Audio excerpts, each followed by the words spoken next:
নমস্কার প্রিয় দর্শক, আজকের ভিডিওটিতে আলোচনা করব বরানগর থেকে ব্যারাকপুর মেট্রো প্রকল্প সম্বন্ধিত আপডেটটি নিয়ে। বড় সুখবর উত্তর শহরতলি এবং ব্যারাকপুর মহকুমাবাসীর জন্য। কি রয়েছে আপডেট, বিস্তারিতভাবে এগোনোর আগে আজকের ভিডিওটিতে জানাবো আরও একটি কলকাতা মেট্রো সম্বন্ধিত আপডেট। সেটা হলো যাত্রী টানতে ব্যর্থ জোকা থেকে তারাতলা মেট্রো, ক্ষতি সামাল দিতেই হিমশিম মেট্রো কর্তৃপক্ষ। উদ্বোধনের পরে বছর ঘুরতে চললেও বেহালার গণ্ডি ছাড়িয়ে এক পাও এগোলো না জোকা থেকে তারাতলা মেট্রো। বেহালা থেকে শুরু হয়ে এই মেট্রোর পরিষেবা এখনও ওই এলাকাতেই সীমাবদ্ধ। গত বছরের 30শে ডিসেম্বর হাওড়া থেকে নিউ জলপাইগুড়ি বন্দে ভারত এক্সপ্রেসের সঙ্গে ঘটা করে 6.5 কিলোমিটার দূরত্ব জোকা থেকে তারাতলার মধ্যে একটি ট্রেন দিয়ে মেট্রো পরিষেবার সূচনা হয়েছিল। যাত্রা শুরুর দিনে রেলমন্ত্রী অশ্বিনী বৈষ্ণব নিজে সফর করেছিলেন ওই মেট্রোয়। মেট্রোর মানচিত্রে বেহালার সংযুক্তির খবর শুনে অনেকেই আশ্বস্ত হয়েছিলেন এই ভেবে যে এবার হয়তো ডায়মন্ড হাবড়ার রোডেই যানজট এবং অটোর যথেচ্ছ ভাড়ার অত্যাচার থেকে তারা মুক্তি পাবেন। কিন্তু বছর ঘুরতে চললেও ওই মেট্রো যাত্রীদের প্রত্যাশার ধারে কাছে পৌঁছাতে পারেন। দৈনিক যাত্রী সংখ্যাও প্রায় 1000-এর নিচে গিয়ে ঠেকেছে বলে অভিযোগ। এই শোচনীয় দশায় অন্যতম কারণ হিসাবে যাত্রীরা জানাচ্ছেন, সাত সকালে মেট্রোর পরিষেবা তো পাওয়াই যায় না, তেমনি সন্ধ্যা হওয়ার আগেই স্টেশনের ঝাঁপ বন্ধ হয়ে যায়। তবে কিভাবে পরিষেবা দিলে যাত্রীদের সুবিধা হবে তা জানতে মেট্রো কর্তৃপক্ষ ওই পথে যাত্রীদের মতামত জানার চেষ্টা করছেন বলে খবর। কিন্তু তাতেও পরিষেবার কোনো বদল হয়নি। জানা যাচ্ছে সকাল 8:55 ওই মেট্রোয় জোকার দিক থেকে পরিষেবা শুরু হয় এবং বিকেল 5টায় ওই স্টেশনে পরিষেবা শেষ হয়। শুধু তাই নয়, সাপ্তাহিক ছুটি ছাড়াও বিভিন্ন সরকারি ছুটির দিনে বন্ধ থাকে পরিষেবা। উত্তর থেকে দক্ষিণ এবং ইস্ট ওয়েস্ট মেট্রো পরিষেবা ও যাত্রী স্বাচ্ছন্দ্য সংক্রান্ত নানা বিষয় কর্তৃপক্ষ জানালেও অনুল্লেখিত থাকে জোকা থেকে তারাতলা মেট্রো। চলতি বছরের পুজোর আগে মাঝেরহাট পর্যন্ত আরও 2 কিলোমিটার পথে মেট্রো সম্প্রসারণের কথা জানালেও কর্তৃপক্ষ নির্ধারিত সময়ের মধ্যে সেই কাজ সম্পূর্ণ করতে পারেনি।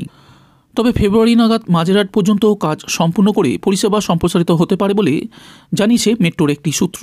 মাঝেরহাট পর্যন্ত পরিষেবা সম্প্রসারিত হলে যাত্রীরা সেখানে নেমে শিয়ালদা থেকে বজবজ রেলপথের পাশাপাশি চক্ররেলে বিবাদীবাগ কলকাতা স্টেশন এবং বালিগঞ্জে পৌঁছাতে পারবেন।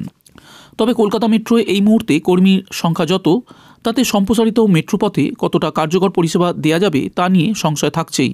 বন্ধুরা, এবার যা যাক আজকের ভিডিওর শেষ আপডেটটির দিকে। নতুন বছর শুরুর আগেই বড় সুখবর উত্তর শহরতলি এবং ব্যারাকপুর মহকুমাবাসীর জন্য। কলকাতা পুর নিগম বা কেএমসি এবং রেল বিকাশ নিগম লিমিটেড বা আরভিএনএল নতুন করে বরানগর থেকে ব্যারাকপুর মেট্রো প্রকল্প গড়ে তোলার জন্য ঐকমত্য এসেছে। এই প্রকল্প গড়ে তোলার জন্য ফের নতুন করে সমীক্ষা শুরু হতে চলেছে নতুন বছর থেকে। প্রায় 15 কিলোমিটার লম্বা এই প্রকল্পটি রেলমন্ত্রী থাকার সময় ঘোষণা করেছিলেন তৃণমূল সুপ্রিমো মমতা বন্দ্যোপাধ্যায়। ঠিক হয়েছিল কল্যাণী এক্সপ্রেসওয়ে ধরে এই প্রকল্প বরানগর থেকে ব্যারাকপুর অবধি নিয়ে যাওয়া হবে। কিন্তু সমীক্ষায় উঠে আসে এই পথে নয়া মেট্রো প্রকল্প এগিয়ে নিয়ে যাওয়া হলে তা লাভজনক হবে না। আর তার জেরেই এই প্রকল্পটিকে কার্যত ঠান্ডা ঘরে পাঠিয়ে দেওয়া হয়। এখন নতুন করে ফের এই প্রকল্প চালু করতে চাইছে রেল, আর তাই কলকাতা পুর নিগমের সঙ্গে যৌথভাবে তারা সমীক্ষা শুরু করে দিতে চলেছে নতুন বছরের প্রথম দিকেই।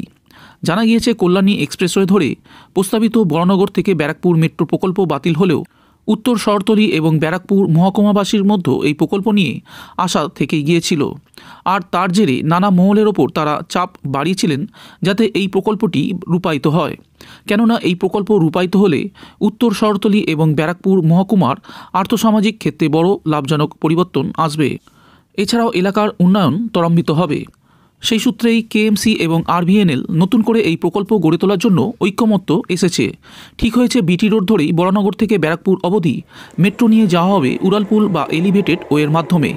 নিউ গড়িয়া থেকে বিমানবন্দরের মেট্রো প্রকল্পে যেমন উড়ালপুলের মাধ্যমে মেট্রো চালানোর কাজ চলছে, সেই ধাঁচেই বিটি রোড ধরে বরানগর থেকে ব্যারাকপুর অবধি মেট্রো নিয়ে যাওয়া হবে।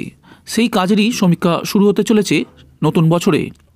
চলুন জেনে নিই কেন সমীক্ষা করা হবে।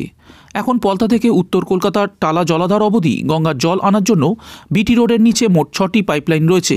এই সব পাইপলাইনের মাধ্যমেই কলকাতার প্রায় 70% বাসিন্দা নিত্যদিন তাদের পানীয় জল পেয়ে থাকেন। স্বাভাবিকভাবে বিটি রোড ধরে মেট্রো প্রকল্প নির্মাণ কাজ শুরু করতে হলে এই সব পাইপলাইন সবার আগে সরাতে হবে। এখন যে 6টি পাইপলাইন সেখানে রয়েছে তার মধ্যে একটি আবার 72 ইঞ্চি ব্যাসের। মেট্রো প্রকল্প নির্মাণের জন্য এই সব পাইপলাইন সরাতে হবে কিনা তা যেমন সমীক্ষা করা হবে, তেমনি সরাতে হলে তা কোথায় কিভাবে সরানো হবে সেটাও সমীক্ষা করে দেখতে হবে।